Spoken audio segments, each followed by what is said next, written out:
আসসালামু আলাইকুম। আজকে আমরা যাব, আজকের মূল ভিডিও হবে কয় মিনিট, 10 মিনিট শর্ট ভিডিও করব, আপনারা দ্রুত দেখে নেবেন। দেখুন, এখানে ডিএসসি ইন্ডেক্স আছে 5112-তে, এখানে সাপোর্ট আছে 4994, তাহলে আর একদিন বড় কারেকশন হলে এখান থেকেই কিন্তু ঘোরার এনাফ চান্স আছে। দেখি এখানে হচ্ছে কোথায়, এই গ্রাফটা দেখলে দেখা যায় যে 5095-এ টাচ করে ঘোরার একটা সম্ভাবনা আছে। ট্রেন্ডটা ডাউন, লং এমএতে সে নিচে নেমে গেছে, প্রাইস ব্রেকআউটে। এই দেখা যাক, অন্যান্য জায়গায় দেখে আসি। এখানে সে 4994 একটা সাপোর্ট দেখাচ্ছে, এইখানে সে 5066 এবং 4946-এ, এইটা হচ্ছে সবচেয়ে স্ট্রং সাপোর্ট। যত সাপোর্ট আছে এইটা হলো সবচেয়ে বড় সাপোর্ট, 4946, এটা কোনোভাবেই ভাঙবে না। তাহলে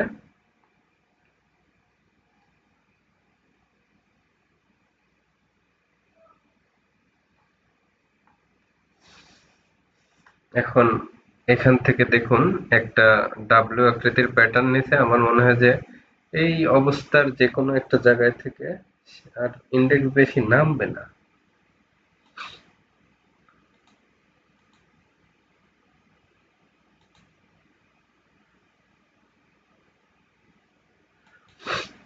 এবার কয়েকটি স্টক দেখাবো আপনাদের। আজকে কয়েকটি শেয়ার বের করেছি, সেই শেয়ারগুলোর মধ্যে দেখাবো প্রথমেই ড্যাফোডিল।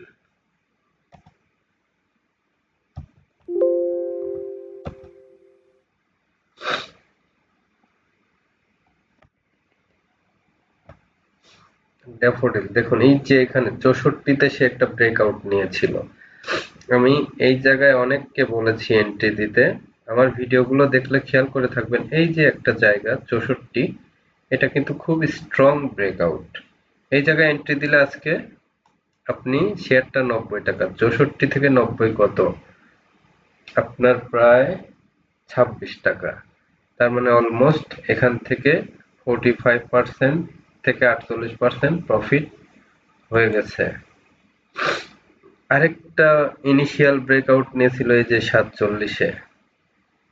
47-এ ইনিশিয়াল ব্রেকআউট, এবং 64-তে স্ট্রং ব্রেকআউট নিয়েছিল সে।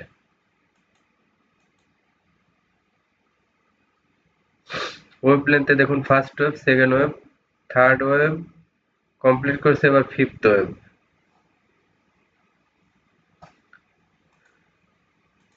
ড্যাফোডিলকে আরো কয়েকটা জায়গায় থেকে দেখে আসি। এখন এই যে 75.80-তে একটা অনেক দিনের ব্রেকআউট নিল, সবকিছু মিলে এখন সে সামনের দিকে আমার মনে হয় যে এগিয়ে যাবে। এইখানে দেখেন ও একটা রেখা টেনে দিছে, তো এখানে এই জায়গায় এসে মূলত অনেক রুলস ব্রেক করে গেছে। এই যে 424% পরেও সে রিট্রেসমেন্ট করে বেড়ে যাচ্ছে।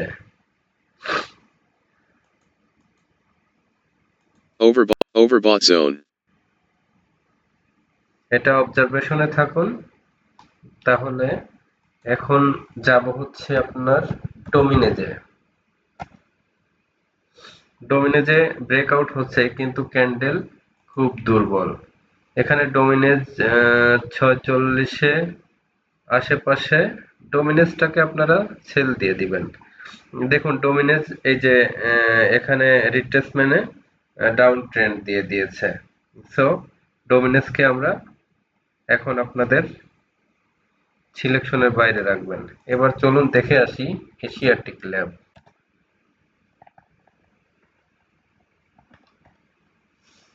এশিয়াটিক ল্যাবের কিন্তু আরো অনেক জায়গা আছে।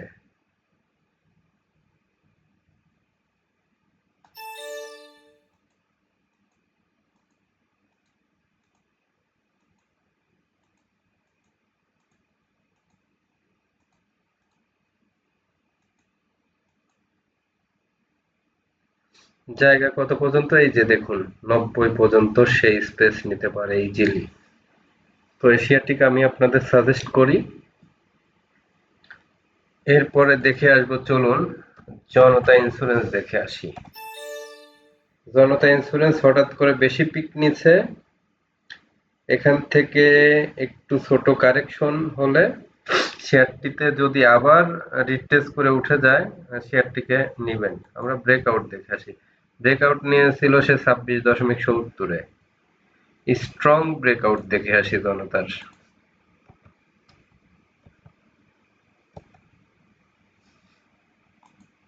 স্ট্রং ব্রেকআউট নিয়েছিল 28-এ, 28 থেকে 29।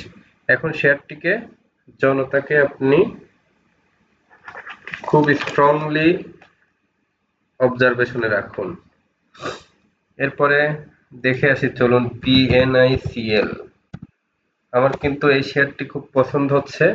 59-এ সে একটা ব্রেকআউট নিয়েছে, এই শেয়ারটি এখন দেখতে পারেন।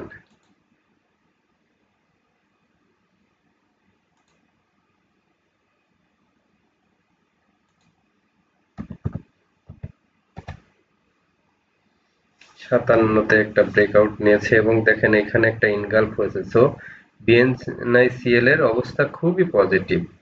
আগামীকালকের জন্য আমি আপনাকে এই স্টকটি সাজেস্ট করি। এশিয়াটি ল্যাবও কিন্তু জায়গা আছে, দেখতে পারেন। আর কি আপনাদের এর আগে দেখতে বলেছিলাম কেডিএস। কেডিএসটা দেখুন, কেডিএসটা কেডিএস এর এই যে এইখানে 43 লেভেলে একটা ঝামেলা আছে, এটা যদি পার হয়ে যায় তখন এমনি সে একটা ছোট ব্রেকআউট নিয়েছে। কেডিএসটা একটু অবজারভেশনে রাখতে পারেন। এরপরে আমি আরো কিছু শেয়ার বের করেছি। আপনার হচ্ছে যে ক্যাপ, এটা কিন্তু আপনাদের আগেই বলেছিলাম। দেখেন আমি যে শেয়ারগুলো সাজেস্ট করেছি সেগুলাই অনেকগুলা শেয়ার বাড়তেছে। ক্যাপ মিউচুয়াল ফান্ডের ভিতরে ক্যাপ আইপিপিএল যে ইসলামিক এই যে এই শেয়ারটা দেখতে পারেন, চমৎকার ভাবে এগিয়ে যাচ্ছে, এটা দেখতে পারেন। আর আপনাদের কোনো রিকোয়ারমেন্ট থাকলে আপনারা বলবেন, আমি অ্যানালাইসিস করে নেক্সট ক্লাসে দিব। তো আজ এ পর্যন্তই। সবাই ভালো থাকবেন। আর আমার চ্যানেলটি অবশ্যই সাবস্ক্রাইব করে শেয়ার করবেন, কমেন্ট করবেন, লাইক দিবেন এবং বেল আইকনটি বাজিয়ে দিবেন। আজকের মতো তাহলে এ পর্যন্তই। শুভরাত্রি।